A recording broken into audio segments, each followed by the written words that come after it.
मुंशी प्रेमचंद जी की रोचक कहानियों की श्रृंखला में आपका स्वागत है।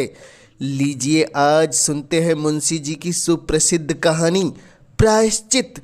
तो चलिए प्रारंभ करते हैं कहानी।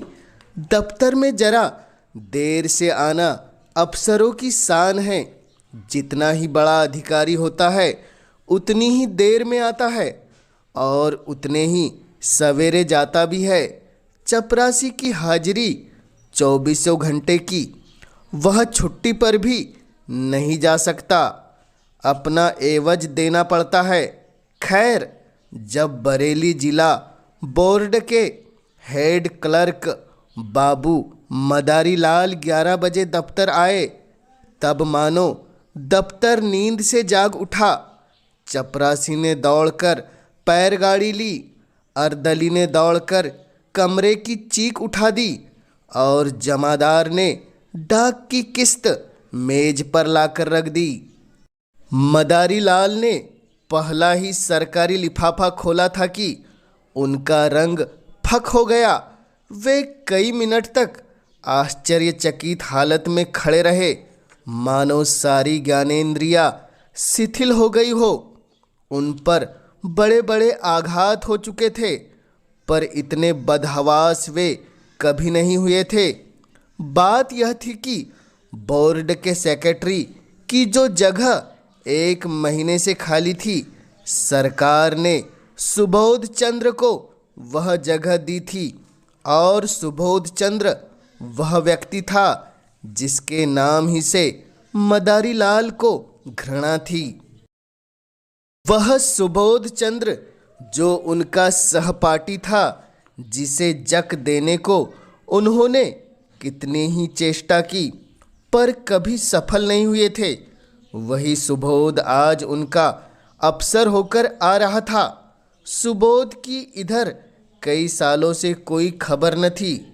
इतना मालूम था कि वह फौज में भर्ती हो गया था। मदारी लाल ने समझा था वहीं मर गया होगा, पर आज वह मानो जी उठा और सेक्रेटरी होकर आ रहा था। मदारी लाल को उसकी मातहती में काम करना पड़ेगा। इस अपमान से तो मर जाना कहीं अच्छा था। सुबोध को स्कूल और कॉलेज की सारी बातें अवश्य ही याद होगी। मदारी लाल ने उसे कॉलेज से निकलवा देने के लिए कई बार मंत्र चलाए, झूठे आरोप किए, बदनाम किया। क्या सुबोध सब कुछ भूल गया होगा? नहीं, कभी नहीं। वह आते ही पुरानी कसर निकालेगा।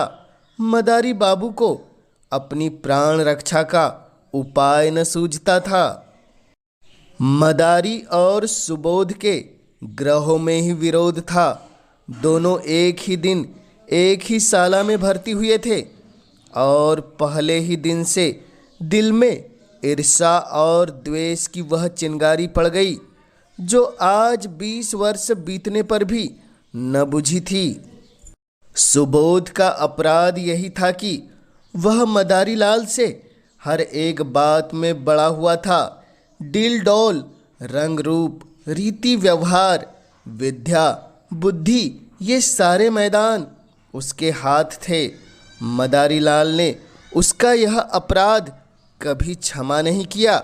सुबोध 20 वर्ष तक निरंतर उसके हृदय का कांटा बना रहा।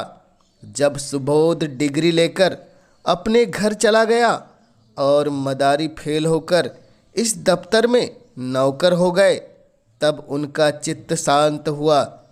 किंतु जब यह मालूम हुआ कि सुबोध बसरे जा रहे हैं, तब तो मदारी लाल का चेहरा खिल उठा। उनके दिल से वह पुरानी फांस निकल गई। पर हाँ, हतभाग्य, आज वह पुराना नासूर सतगुण टीस और जलन के साथ खुल गया।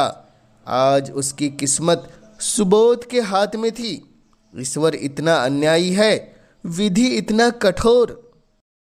जब जरा चित्त शांत हुआ, तब मदारी ने दफ्तर के क्लर्क को सरकारी हुक्म सुनाते हुए कहा, अब आप लोग जरा हाथ पांव संभाल कर रहिएगा।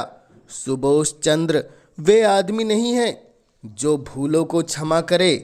एक क्लर्क ने पूछा, क्या बहुत सख्त है? मदारी लाल ने मुस्कुराकर कहा, वह तो आप लोगों को 2-4 दिन में ही मालूम हो जाएगा। मैं अपने मुंह से किसी की शिकायत क्यों करूं? बस चेतावनी दे दी कि जरा हाथ पांव संभाल कर रहिएगा।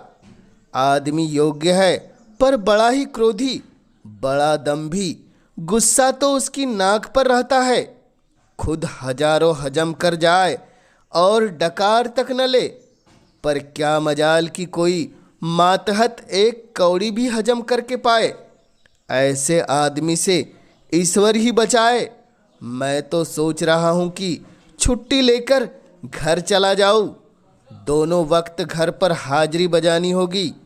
आप लोग आज से ही सरकार के नौकर नहीं, सेक्रेटरी साहब के नौकर है। कोई उनके लड़के को पढ़ाएगा, कोई बाजार से सौदा सुलूप लाएगा और कोई उन्हें अखबार सुनाएगा, और चपरासियों के तो शायद दफ्तर में दर्शन ही न हो। इस प्रकार सारे दफ्तर को सुबोध चंद्र की तरफ से भड़काकर मदारी लाल ने अपना कलेजा ठंडा किया। इसके एक सप्ताह बाद सुबोध चंद्र गाड़ी से उतरे तब स्टेशन पर दफ्तर के सब कर्मचारियों को हाजिर पाया। सब उनका स्वागत करने आए थे। मदारी लाल को देखते ही सुबोध लपक कर उनके गले से लिपट गए और बोले, तुम खूब मिले भाई, यहाँ कैसे आए? ओह, आज एक युग के बाद भेंट हुई। मदारी लाल बोले, यहाँ जिला बोर्ड के दफ्तर में हेड क्लर्क हूँ, आप तो कुशल से है। सुबोध बोले, अजी मेरी न पूछो, बसरा, फ्रांस, मिस्र और न जाने कहाँ कहाँ मारा मारा फिरा। तुम दफ्तर में हो, यह बहुत ही अच्छा हुआ। मेरी तो समझ में नहीं आता था कि काम कैसे चलेगा। मैं तो बिल्कुल कोरा हूँ, मगर जहाँ जाता हूँ मेरा सौभाग्य ही मेरे साथ जाता है। बसरे में सभी अफसर खुश थे, फ्रांस में भी खूब चयन किए। 2 साल में कोई 25,000 रुपये बना लाया और सब उड़ा दिया। वहाँ से आकर कुछ दिनों कॉर्पोरेशन दफ्तर में मटर गश्ती करता रहा। यहाँ आया तब तुम मिले। क्लर्कों को देखकर ये लोग कौन हैं? मदारी के हृदय में बरछिया सी चल रही थी। दुष्ट 25,000 रुपये बसरे से कमा लाया, यहाँ कलम घिसते घिसते मर गए और 500 भी न जमा कर सके। बोले, ये लोग बोर्ड के कर्मचारी है, सलाम करने आए हैं। सुबोध ने उन सब लोगों से बारी बारी से हाथ मिलाया और बोला, आप लोगों ने व्यर्थ या कष्ट किया, बहुत आभारी हूँ। मुझे आशा है कि आप सब सज्जनों को मुझसे कोई शिकायत न होगी। मुझे अपना अफसर नहीं, अपना भाई समझिए। आप सब लोग मिलकर इस तरह काम कीजिए कि बोर्ड की नेक नामी हो और मैं भी सुखी से रह सकूं। आपके हेड क्लर्क साहब तो मेरे पुराने मित्र और लंगोटिया यार है। एक वाक चतुर क्लर्क ने कहा, हम सब हुजूर के ताबेदार हैं, यथाशक्ति आपको असंतुष्ट न करेंगे, लेकिन आदमी ही है। अगर कोई भूल हो जाए तो हुजूर उसे क्षमा करेंगे। सुबोध ने नम्रता से कहा, यही मेरा सिद्धांत है और हमेशा से यही सिद्धांत रहा है। जहाँ रहा मातहतों से मित्र का बर्ताव किया। हम और आप दोनों ही किसी तीसरे के गुलाम हैं। फिर रोब कैसा और अफसरी कैसी? हाँ, हमें नेक नियत के साथ अपना कर्तव्य पालन करना चाहिए। जब सुबोध से विदा होकर कर्मचारी चले तब आपस में बातें होने लगी। आदमी तो अच्छा मालूम होता है। हेड क्लर्क के कहने से तो ऐसा मालूम होता था कि सबको कच्चा ही खा जाएगा। पहले सभी ऐसे ही बातें करते हैं, ये दिखाने के दांत है। सुबोध को आए 1 महीना गुजर गया। बोर्ड के क्लर्क, अर्दली, चपरासी सभी उसके बर्ताव से खुश है। वह इतना प्रसन्नचित है, इतना नम्र है कि जो उससे एक बार मिलता है सदैव के लिए उसका मित्र हो जाता है।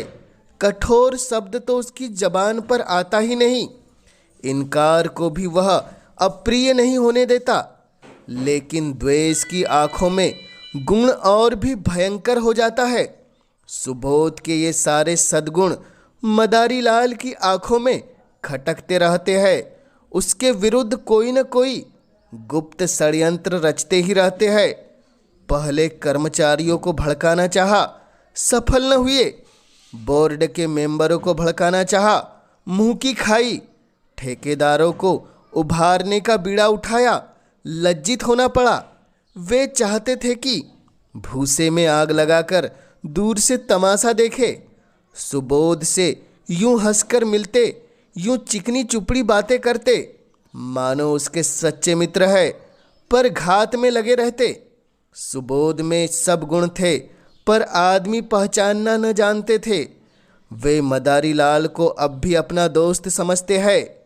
एक दिन मदारी लाल सेक्रेटरी साहब के कमरे में गए, तब कुर्सी खाली देखी।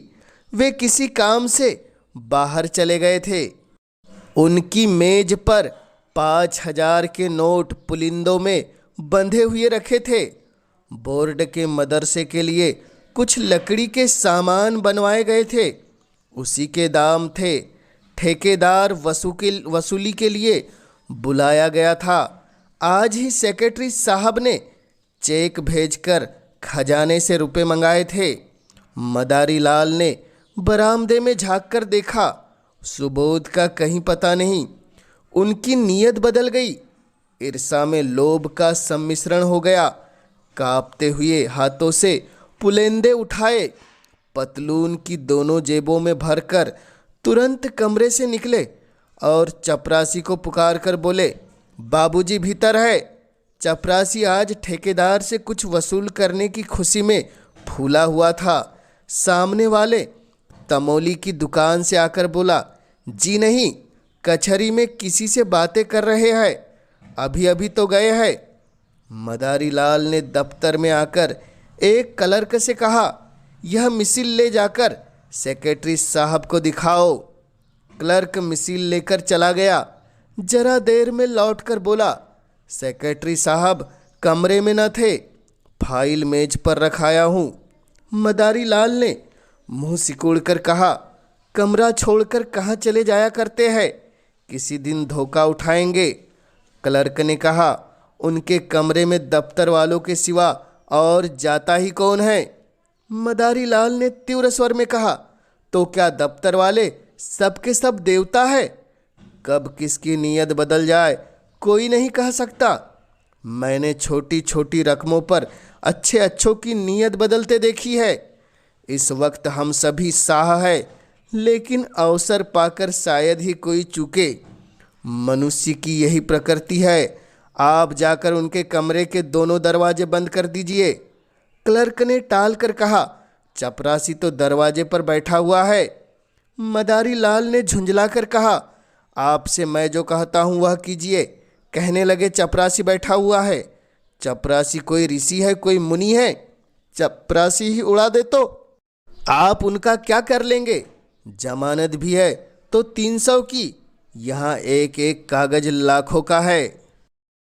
यह कहकर मदारी लाल खुद उठे और दफ्तर के द्वार दोनों तरफ से बंद कर दिए।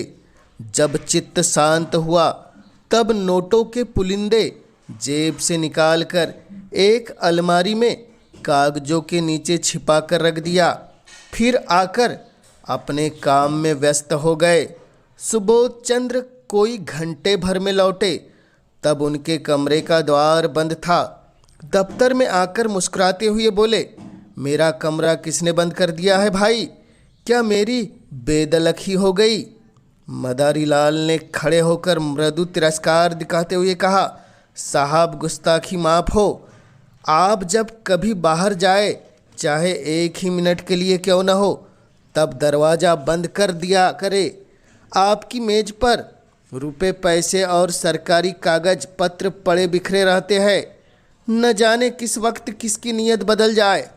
मैंने अभी सुना कि आप कहीं बाहर गए हुए हैं, तब दरवाजे बंद कर दिए। सुबोध चंद्र ने द्वार खोलकर कमरे में गए और सिगार पीने लगे। मेज पर नोट रखे हुए हैं, इनकी खबर ही न थी। सहसा ठेकेदार ने आकर सलाम किया। सुबोध कुर्सी से उठ बैठे और बोले, तुमने बहुत देर कर दी, तुम्हारा ही इंतजार कर रहा था। 10 ही बजे रुपये मंगवा लिए थे। रसीद का टिकट लाए हो कि नहीं? ठेकेदार बोले, हुजूर रसीद लिखवा लाया हूँ। सुबोध बोला, तो अपने रुपये ले जाओ, तुम्हारे काम से मैं बहुत खुश नहीं हूँ।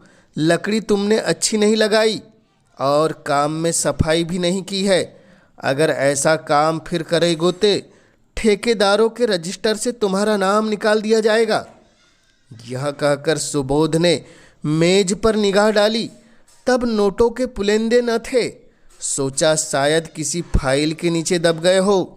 कुर्सी के समीप के सब कागज उलट पलट डाले, मगर नोटों का कहीं पता नहीं। ये नोट कहाँ गए? अभी तो मैंने यहीं रखे थे। जा कहाँ सकते हैं? फिर फाइलों को पलटने लगे। दिल में जरा जरा धड़कन होने लगी। सारी मेज के कागज छान डाले, पुलिंदों का कहीं पता नहीं। तब वे कुर्सी पर बैठकर इस आध घंटे में होने वाली घटनाओं की मन में आलोचना करने लगे। चपरासी ने नोटे के पुलिंदे लाकर मुझे दिए, खूब याद है। भला यह भी भूलने की बात है, और इतनी जल्दी? मैंने नोटों को लेकर यहीं मेज पर रख दिया, गिना तक नहीं। फिर वकील साहब आ गए, पुराने मुलाकाती है, उनसे बातें करता जरा उस पेड़ तक चला गया। उन्होंने पान मंगवाए, बस इतनी ही देर हुई। जब गया हुआ था तो पुलिंदे यहीं रखे थे, खूब अच्छी तरह याद है। तब ये नोट कहाँ गायब हो गए? मैंने किसी संदूक, दराज या अलमारी में नहीं रखे। फिर गए तो कहाँ? शायद दफ्तर में किसी ने सावधानी के लिए उठाकर रख दिए हो। यही बात है, मैं व्यर्थ ही इतना घबरा गया। छी! तुरंत दफ्तर में आकर मदारी लाल से बोले, आपने मेरी मेज पर से नोट तो उठाकर नहीं रख दिए? मदारी लाल ने भौचक्के होकर कहा, क्या आपकी मेज पर नोट रखे हुए थे? मुझे तो खबर ही नहीं। अभी पंडित सोहनलाल एक फाइल लेकर गए थे, तब आपको कमरे में न देखा। जब मुझे मालूम हुआ कि आप किसी से बात करने चले गए हैं, तब दरवाजे बंद करा दिए। क्या कुछ नोट नहीं मिल रहे हैं? सुबोध आंखें फैलाकर बोले, अरे साहब, पूरे 5,000 के हैं, अभी अभी चेक भुनाया है। मदारी लाल ने सिर पीटकर कहा, पूरे 5,000? या भगवान, आपने मेज पर खूब देख लिया। अजी 15 मिनट से तलाश कर रहा हूँ। चपरासी से पूछ लिया कि आप कौन कौन यहाँ पर आया था। आइए जरा आप लोग भी तलाश कीजिए, मेरे तो होश उड़े हुए हैं। सारा दफ्तर सेक्रेटरी साहब के कमरे की तलाशी लेने लगा। मेज, अलमारियाँ, संदूक सब देखे गए। रजिस्टरों के वर्क उलट पलट कर देखे गए, मगर नोटों का कहीं पता नहीं। जब इसमें कोई सुबह न था, सुबोध ने एक लंबी सांस ली और कुर्सी पर बैठ गए। चेहरे का रंग फक हो गया, जरा सा मुंह निकल आया। इस समय कोई उन्हें देखता तो समझता कि महीनों से बीमार है। मदारी लाल ने सहानुभूति दिखाते हुए कहा, गजब हो गया, और क्या आज तक कभी ऐसा अंधेर नहीं हुआ था। मुझे यहाँ काम करते करते 10 साल हो गए, कभी धेले की चीज़ गायब नहीं हुई। मैं आपको पहले ही दिन सावधान कर देना चाहता था कि रुपये पैसे के विषय में होशियार रहिएगा, मगर सुधनी थी, ख्याल न रहा। जरूर बाहर से कोई आदमी आया और नोट उड़ाकर गायब हो गया। चपरासी का यही अपराध है कि उसने किसी को कमरे में जाते ही नहीं देखा। वह लाख कसम खाए कि बाहर से कोई नहीं आया, लेकिन मैं इसे मान नहीं सकता। यहाँ से तो केवल पंडित सोहनलाल एक फाइल लेकर गए थे, मगर दरवाजे ही से झांक कर चले आए। सोहनलाल ने सफाई दी। मैंने तो अंदर कदम ही नहीं रखा साहब। अपने जवान बेटे की कसम खाता हूँ, जो अंदर कदम भी रखा हो। मदारी लाल ने माथा सिकुड़कर कहा, आप व्यर्थ में कस्में क्यों खाते हैं? कोई आपसे कुछ कहता है? सुबोध के कान में, बैंक में कुछ रुपए हो तो निकाल कर ठेकेदार को दे दिए जाए, वरना बड़ी बदनामी हो गई। नुकसान तो हो ही गया, अब उसके साथ अपमान क्यों हो? सुबोध ने करुण स्वर में कहा, बैंक में मुश्किल से 200-400 रुपये होंगे भाईजान। रुपए होते तो क्या चिंता थी, समझ लेता। जैसे 25,000 उड़ गए, वहीं 30,000 भी उड़ गए। यहाँ तो कफन को भी कौड़ी नहीं। उसी रात को सुबोध चंद्र ने आत्महत्या कर ली। इतने रुपयों का प्रबंध करना उनके लिए कठिन था। मृत्यु के पर्दे के सिवा उन्हें अपनी वेदना, अपनी विवशता को छिपाने की और कोई आड़ न थी। दूसरे दिन प्रातःकाल चपरासी ने मदारी लाल के घर पहुंचकर आवाज दी, मदारी जी, रात भर नींद न आई थी, घबरा कर बाहर आए। चपरासी उन्हें देखकर ही बोला, हुजूर, बड़ा गजब हो गया। सेक्रेटरी साहब ने रात को गर्दन पर छुरी फेर ली। मदारी लाल की आंखें ऊपर चढ़ गई, मुंह फैलाकर, और सारी देह सिहर उठी, मानो उनका हाथ बिजली के तार पर पड़ गया हो। छुरी फेर ली? जी हाँ, आज सवेरे मालूम हुआ। पुलिस वाले जमा हैं, आपको बुलाया है। लाश अभी पड़ी हुई है। जी हाँ, अभी डॉक्टरी होने वाली है। बहुत से लोग जमा हैं, सब बड़े बड़े अफसर जमा हैं हुजूर। लाश की ओर कोई ताकते नहीं बनता। कैसा भला मानुस हीरा आदमी था। सब लोग रो रहे हैं। छोटे छोटे 2 बच्चे हैं, एक सयानी लड़की है, ब्याहने लायक। बहू जी को लोग कितना रोक रहे हैं, पर बार बार दौड़कर लाश के पास आ जाती है। कोई ऐसा नहीं है जो रुमाल से आंखें न पोंछ रहा हो। अभी इतने ही दिन आए हुए, पर सबसे कितना मेलजोल हो गया था। रुपयों की तो कभी परवाह ही नहीं थी, दिल दरिया था। मदारी लाल के सिर में चक्कर आने लगा। द्वार की चौखट पकड़कर अपने को संभाल न लेते तो शायद गिर पड़ते। पूछा, बहू जी बहुत रो रही थी? कुछ न पूछिए हुजूर, पेड़ की पत्तियां झड़ी जाती है, आंखें फूलकर गूलर हो गई है। कितने लड़के बतलाए तुमने? हुजूर, 2 लड़के हैं और 1 लड़की। हाँ हाँ, लड़की को तो देख चुका हूँ, लड़की सयानी होगी। जी हाँ, ब्याहने के लायक है। रोते रोते बेचारी की आंखें सूज आई है। नोटों के बारे में भी बातचीत हो रही होगी। जी हाँ, सब लोग यही कहते हैं कि दफ्तर के किसी आदमी का काम है। दरोगा जी तो सोहनलाल को गिरफ्तार करना चाहते थे, पर शायद आपसे सलाह लेकर करेंगे। सेक्रेटरी साहब तो लिख गए हैं कि मेरा किसी पर शक नहीं है। क्या सेक्रेटरी साहब कोई खत लिखकर छोड़ गए हैं? हाँ, मालूम होता है। छुरी चलाते बखत याद आई कि सुबह मैं दफ्तर के सब लोग पकड़ लिए जाएंगे। बस कलेक्टर साहब के नाम चिट्ठी लिख दी।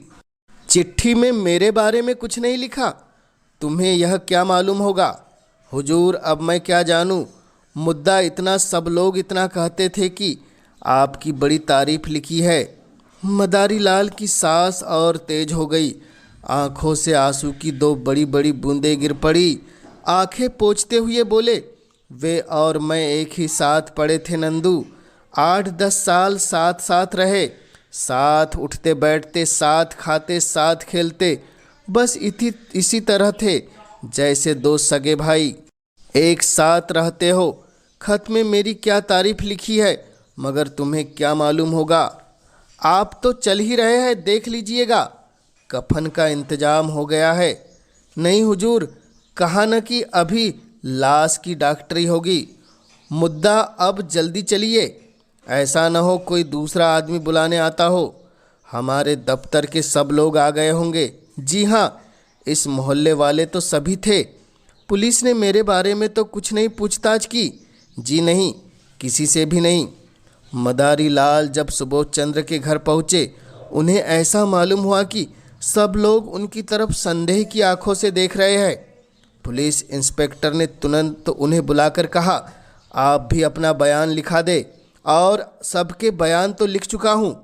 मदारी लाल ने ऐसी सावधानी से अपना बयान लिखाया कि पुलिस के अफसर भी दंग रह गए। उन्हें मदारी लाल पर शुभा होता था, पर इस बयान ने उनका अंकुर भी निकाल डाला। इसी वक्त सुबोध के दोनों बालक रोते हुए मदारी लाल के पास आए और कहा, चलिए आपको अम्मा बुलाती है।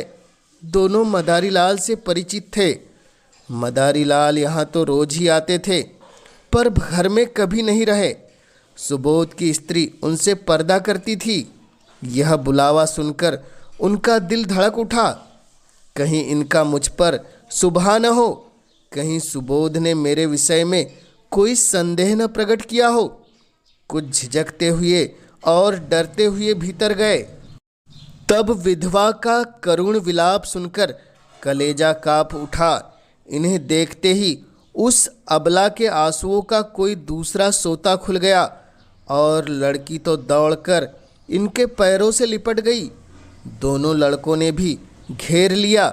मदारी लाल को उन तीनों की आंखों में ऐसी अथाह वेदना, ऐसी विदारक याचना भरी हुई मालूम हुई कि वे उनकी ओर देख न सके। उनकी आत्मा उन्हें धिक्कारने लगी। जिन बेचारों को उन पर इतना विश्वास, इतना भरोसा, इतनी आत्मीयता, इतना स्नेह था, उन्हीं की गर्दन पर उन्होंने छुरी फेरी। उन्हीं के हाथों यह भरा पूरा परिवार धूल में मिल गया। इन असहायों का अब क्या होगा? लड़की का विवाह करना है, कौन करेगा? बच्चों के लालन पालन का भार कौन उठाएगा? मदारी लाल को इतनी आत्मग्लानि हुई कि उनके मुंह से तसल्ली का एक शब्द भी न निकला। उन्हें ऐसा जान पड़ा कि मेरे मुख में कालिक पुती है, मेरा कद कुछ छोटा हो गया है। उन्होंने जिस वक्त नोट उड़ाए थे, उन्हें गुमान भी न था कि उसका यह फल होगा। वे केवल सुबोध को नीच करना चाहते थे, उनका सर्वनाश करने की इच्छा न थी।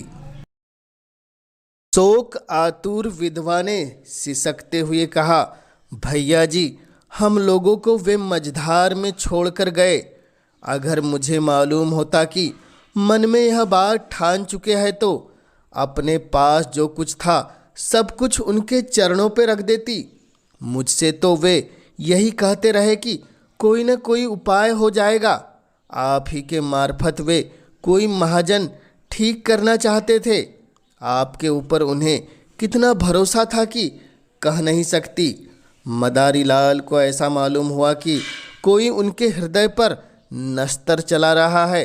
उन्हें अपने कंठ में कोई चीज फंसी हुई जान पड़ती थी। रामेश्वरी ने फिर कहा, रात सोए तब खूब हंस रहे थे, रोज की तरह दूध पिया, बच्चों को प्यार किया, थोड़ी देर हारमोनियम बजाया और तब कुल्ला करके लेटे। कोई ऐसी बात न थी जिससे लेस मात्र भी संदेह होता। मुझे चिंतित देखकर बोले, तुम व्यर्थ घबराती हो। बाबू मदारी लाल से मेरी पुरानी दोस्ती है, आखिर वह किस दिन काम आएंगे? मेरे साथ के खेले हुए है, इस नगर में उनका सबसे परिचय है। रुपयों का प्रबंध आसानी से हो जाएगा। फिर न जाने कब मन में यह बात समाई।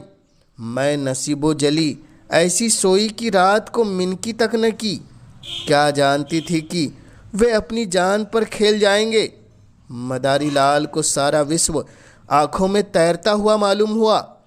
उन्होंने बहुत जब्त किया, मगर आंसुओं के प्रवाह को रोक न सके।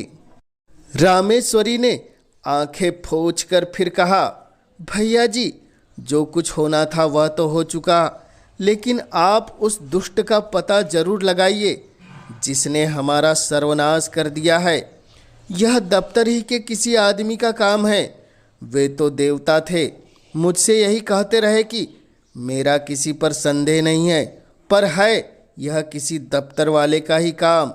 आपसे केवल इतनी विनती करती हूँ कि उस पापी को बचकर न जाने दीजिएगा। पुलिस वाले शायद कुछ रिश्वत लेकर उसे छोड़ दे, आपको देखकर उनका यह हौसला न होगा। अब हमारे सिर पर आपके सिवा और कौन है, किससे अपना दुख कहे। लाश की यह दुर्गति होनी भी लिखी थी। मदारी लाल के मन में एक बार ऐसा उबाल उठा कि सब कुछ खोल दे, साफ कह दे कि मैं ही वह दुष्ट हूँ, वह अधम, वह पामर हूँ। विधवा के पैरों पर गिर पड़े और कहे, वह छुरी इस हत्यारे की गर्दन पर फेर दो, पर जबान न खुली। इसी दशा में बैठे बैठे उनके सिर में ऐसा चक्कर आया कि वे जमीन पर गिर पड़े। तीसरे पहर लाश की परीक्षा समाप्त हुई। अर्थी जलाशय की ओर चली। सारा दफ्तर, सारे हुक्काम और हजारों आदमी साथ थे। दाह संस्कार लड़कों को करना चाहिए था, पर लड़के नाबालिग थे, इसलिए विधवा चलने को तैयार हो रही थी कि मदारी लाल ने जाकर कहा, बहू जी, यह संस्कार मुझे करने दो। तुम क्रिया पर बैठ जाओगी तो बच्चों को कौन संभालेगा। सुबोध मेरे भाई थे, जिंदगी में उनके साथ कुछ सलूक न कर सका।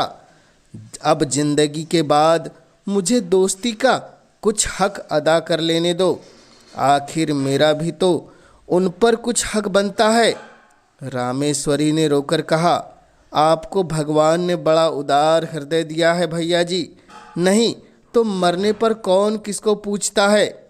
दफ्तर के और लोग जो आधी आधी रात तक हाथ में हाथ बांधे खड़े रहते थे, झूठी बात पूछने न आए कि जरा हमें कुछ ढांढस होता। मदारी लाल ने दाह संस्कार किया। 13 दिन तक क्रिया पर बैठे रहे। 13वें दिन पिंडदान हुआ। ब्राह्मणों ने भोजन किया, भिखारियों को अन्नदान दिया गया, मित्रों की दावत हुई, और यह सब कुछ मदारी लाल ने अपने खर्चे से किया। रामेश्वरी ने बहुत कहा कि आपने जितना किया उतना ही बहुत है। अब मैं आपको और जेर बार नहीं करना चाहती। दोस्ती का हक इससे ज़्यादा और कोई क्या कर सकेगा। मगर मदारी लाल ने एक न सुनी। सारे शहर में उनके यश की धूम मच गई। मित्र हो तो ऐसा हो। 16वें दिन विधवा ने मदारी लाल से कहा, भैया जी, आपने हमारे साथ जो उपहार और अनुग्रह किए हैं उनसे हम मरते दम तक ऋणी नहीं चुका सकते। आपने हमारी पीठ पर हाथ न रखा होता तो न जाने हमारी क्या गति होती। कहीं रुख की भी छाह तो नहीं थी। अब हमें घर जाने दीजिए, वहाँ देहात में खर्च भी कम होगा और कुछ खेती बाड़ी का सिलसिला भी कर लूँगी। किसी न किसी तरह विपत्ति के दिन कट ही जाएंगे। इसी तरह हमारे ऊपर दया रखिएगा। मदारी लाल ने पूछा, घर पर कितनी जायदाद है। रामेश्वरी बोली, जायदाद क्या है, एक कच्चा मकान है और 10-12 बीघे की काश्तकारी है। पक्का मकान बनवाना शुरू किया था, मगर रुपए पूरे न पड़े, अभी अधूरा पड़ा हुआ है। 10-12 हजार खर्च हो गए और अभी छत पड़ने की नौबत नहीं आई। मदारी लाल, कुछ रुपये बैंक में जमा है या बस खेती ही का सहारा है। विधवा बोली, जमा तो एक पाई नहीं है भैया जी। उनके हाथ में रुपए रहते ही नहीं पाते थे, बस वही खेती का सहारा है। मदारी लाल बोला, तो उन खेतों में इतनी पैदावार हो जाएगी कि लगान भी अदा हो जाए और तुम लोगों का गुजर बसर भी हो जाए। रामेश्वरी बोली, और कर ही क्या सकते हैं भैया जी, किसी न किसी तरह जिंदगी तो काटनी ही है। बच्चे न होते तो मैं जहर खा लेती। मदारी बोले, और अभी बेटी का विवाह भी तो करना है। विधवा बोली, उसके विवाह की अब कोई चिंता नहीं। किसानों में ऐसे बहुत से मिल जाएंगे जो कुछ बिना लिए दिए विवाह कर लेंगे। मदारी ने एक क्षण सोचकर कहा, अगर मैं कुछ सलाह दूँ तो उसे मानोगी आप। रामेश्वरी बोली, भैया जी, आपकी सलाह न मानूंगी तो किसकी सलाह मानूंगी, और दूसरा है ही कौन। मदारी बोले, तो आप अपने घर जाने के बदले मेरे घर चलिए। जैसे मेरे बाल बच्चे रहेंगे वैसे ही आपके भी रहेंगे। आपको कष्ट न होगा, ईश्वर ने चाहा तो कन्या का विवाह भी किसी अच्छे कुल में हो जाएगा। विधवा की आंखें सजल हो गई, बोली, मगर भैया जी सोचिए। मदारी लाल ने बात काट कर कहा, मैं कुछ न सोचूंगा और न कोई उज्र सुनूंगा। क्या दो भाइयों के परिवार एक साथ नहीं रहते? सुबोध को मैं अपना भाई समझता था और हमेशा समझूंगा। विधवा का कोई उज्र न सुना गया। मदारी लाल सबको अपने साथ ले गए और आज 10 साल से उनका पालन कर रहे हैं। दोनों बच्चे कॉलेज में पढ़ते हैं और कन्या का एक प्रतिष्ठित कुल में विवाह हो गया है। मदारी लाल और उनकी स्त्री तन मन से रामेश्वरी की सेवा करते हैं और उनके इशारे पर चलते हैं। मदारी लाल सेवा से अपने पाप का प्रायश्चित कर रहे हैं, अपने पाप का प्रायश्चित कर रहे हैं। यह कहानी आपको कैसी लगी कमेंट्स के माध्यम से हमें ज़रूर बतलाएं और जन जन तक हिंदी साहित्य की गाथा को पहुंचाने में अपना योगदान देने इस चैनल को अवश्य सब्सक्राइब कीजिए, ताकि आपके सहयोग से मैं हिंदी साहित्य की महान रचनाओं को जन जन तक पहुंचाने के लिए हमेशा उत्साहित रह सकूं। आप सभी श्रोताओं का पुनः इस चैनल से जुड़ने के लिए हृदय की गहराई से बहुत बहुत आभार।